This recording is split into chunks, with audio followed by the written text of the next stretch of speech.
Мен Алахан Ақбілек Азатқызы Айтқұл Шынысов атындағы орта мектебінің 6 сынып оқушысымын.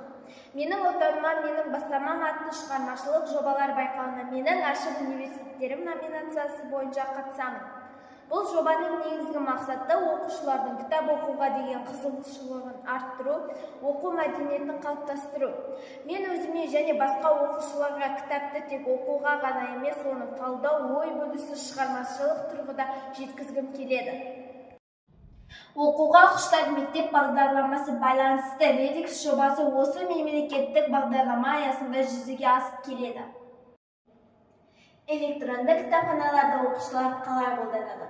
Қазіргі білім беру жүйесінде электронды кітапханаларда оқушылар оқу дағдысын қалыптастыруда маңызды рөл атқарады. Олар дәстүрлі кітапхананың қызметін толықтырып қана қоймай, білімді қолжетімді әрі заманауи форматта ұсынады. Мен Жүсіпбек Аймауытовтың Ақбілек романын мектебіміздегі электронды кітапханадан оқыдым.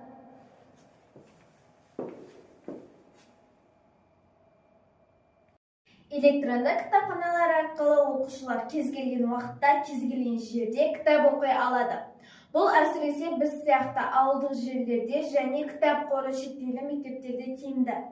Қазақстандағы танымал кітапханалар: Казнев, Кітап.кз, әдебиет порталы. Жасанды интеллект пен кітап мұхабасы. Жүсіпбек Аймауытовтың Ақбілек романында арналған мұхабаны Google Gemini арқылы бейнеледі.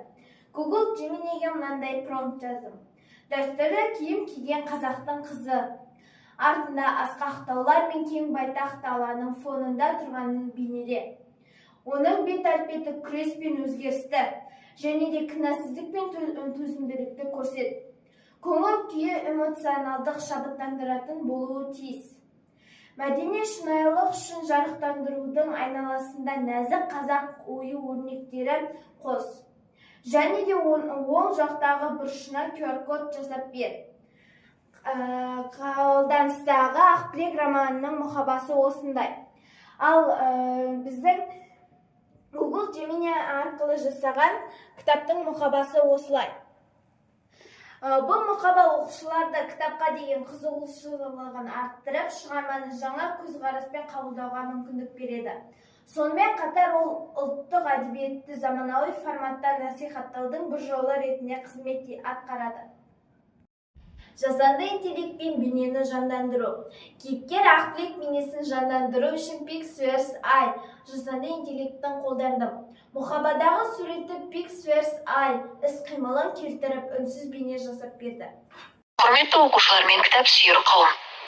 Сіздерді қазақ әдебиетінің көрнекті жазушысы Жүсіпбек Аймауытовтың шоқтығы биік шығармаларының бірі Ақбілек романын оқуға шақырамыз.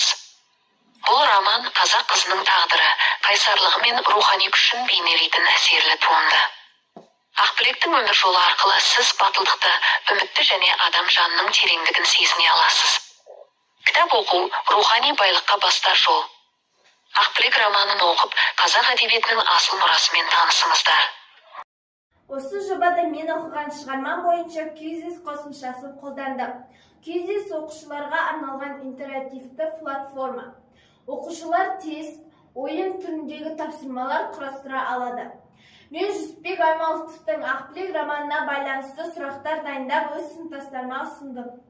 Бұл әдіс оқушылардың шығарманы қаншалықты түсінгенін тексеруге, кейіпкерлерді тануға, негізгі идеяны анықтауға және сыни ойлау қабілетін дамытуға мүмкіндік береді. Жобаны қорытындылай келе мынандай ұсыныстар айтамын. Әр сыныпта ай сайын мен оқыған бір кітап таныстырылымын өткізу, аудан мектептері арасында Редикс фестивалін өткізу, үздік жобаларды жинақтап арнайы электронды парақшаға жариялау. Назарларыңызға рахмет.